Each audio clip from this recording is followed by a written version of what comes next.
पहले जो भी सरकार रही कभी किसी ने अंसारी बिरादरी को कहीं तवज्जो नहीं दिया, लेकिन यही सरकार है जो सिर्फ अंसारी बिरादरी को तवज्जो दे रही है। आज हमारे आवास पर दर्जा प्राप्त मंत्री और उर्दू एकेडमी के चेयरमैन गोरखपुर के रहने वाले जनाब चौधरी कैफुल वरा साहब आए थे।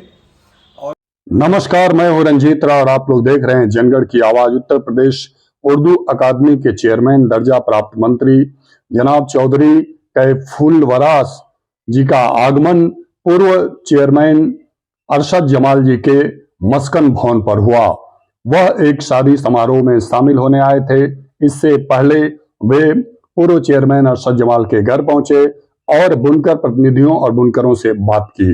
उन्होंने बताया कि उत्तर प्रदेश सरकार बुनकरों की हितैषी है और पिछड़े मुसलमानों के विकास के लिए कार्यरत है। आप लोगों को बता दूं कि उत्तर प्रदेश बुनकर फोरम के अध्यक्ष अरशद जमाल ने बताया कि चौधरी साहब की कोशिशों का ही नतीजा है कि आज तक बुनकरों को राहत मिली हुई है। आप लोगों को बता दूं कि अरशद जमाल एक ऐसे व्यक्ति हैं जो जिले के विकास के लिए मंत्री हो या कोई प्रभावशाली व्यक्ति हो, उसे अपने आवास पे बुलाते हैं और उसके माध्यम से नगर के लिए कोई विकास का कार्य हो इसका प्रयास जरूर करते हैं और उस प्रयास में वो सफल भी हो जाते हैं। अब आप लोग उत्तर प्रदेश उर्दू अकादमी के चेयरमैन हैं, उनको सुनिए और फिर अरशद जमाल जी को सुनिएगा कि वो सबसे क्या सारी बातें बता रहे हैं। और मंत्री तो उन्होंने कहा कि और इनकी जो भी परेशानी उनको आप दूर करें ताकि ये आपके साथ जुड़ जाएंगे तो आपका बहुत भला हो जाएगा। इसके पहले जो भी सरकार रही कभी किसी ने अंसारी बिरादरी को कहीं तवज्जो नहीं दिया, लेकिन यही सरकार है जो सिर्फ अंसारी बिरादरी को तवज्जो दे रही है। तो उन्होंने ये बात कही है कि ये काम उनका तो हम करेंगे ही, ये अंसारी बिरादरी हमसे कोई रोजी रोटी नहीं मांग रही है, वो सिर्फ एक काम कर रही है कि जिसको आसानी से हम कर सकते हैं। इस काम को हम पूरा करेंगे इंशाल्लाह, उन्होंने कहा है और हम उसको पूरा कराने की कोशिश करेंगे।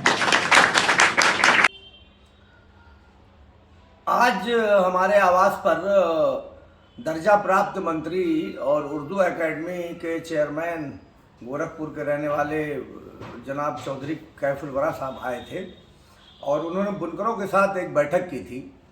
बुनकर नुमाइंदों से उन्होंने ये बताया कि बुनकरों के जो सस्ती दर की बिजली या फ्लैट रेट की जो डिमांड है उसके लिए सरकार गंभीर है और माननीय मुख्यमंत्री जी ने भी उसके लिए ताकीद की है कि बुनकरों को, जो गरीब बुनकर हैं, उनको सस्ते दर पर बिजली मुहैया कराई जाए।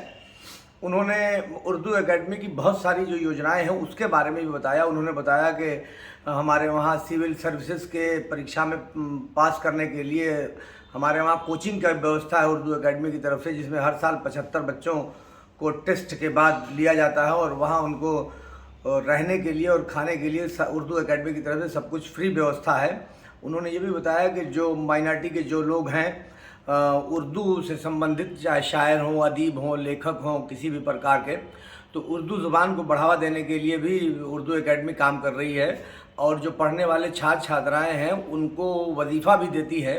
तो बहुत सारी स्कीमों के बारे में उन्होंने बताया। उन्होंने बल्कि ये भी बताया कि उत्तर प्रदेश उर्दू एकेडमी ने फैसला किया है कि उर्दू ज़ुबान को फ़रोग़ देने के लिए उत्तर प्रदेश में कई ज़िलों में ऑल इंडिया कवि सम्मेलन और मुशायरा भी कराया जाएगा, जिसमें मऊ का भी नाम उन्होंने लिया कि मऊ में भी एक कवि सम्मेलन और बड़ा मुशायरा उर्दू एकेडमी की तरफ से, यानी सरकार की तरफ से कराए जाने की तजवीज़ मंजूर हो गई है। उन्होंने दूसरी बात ये कही कि मुख्यमंत्री जी कहते हैं कि जब कोई बुनकर आता है हमारे पास तो वो सिर्फ बिजली की बात करता है, आखिर नौकरी की बात क्यों नहीं करता या काम की बात क्यों नहीं करता और सरकार में हिस्सेदारी की बात नहीं करता। उन्होंने ये भी बताया कि बीजेपी से मुसलमानों को या माइनॉरिटी के लोगों को घबराने की ज़रूरत नहीं है, बल्कि सरकार सबके लिए काम कर रही है और मुस्लिम्स को घबराने के बजाय सरकार के करीब आना चाहिए और उनकी नीतियों को ठीक से समझना चाहिए। तो इस तरह से उन्होंने इस प्रकार की बातें कल कही थी। मैं उम्मीद रखता हूं कि बुनकरों के मसाइल भी हल होंगे और चौधरी कैफुल वरा साहब माननीय मंत्री जी के हाथों जो और भी दूसरे काम हैं माइनॉरिटीज़ के जो रुके हुए हैं उसके लिए काम ज़रूर होगा।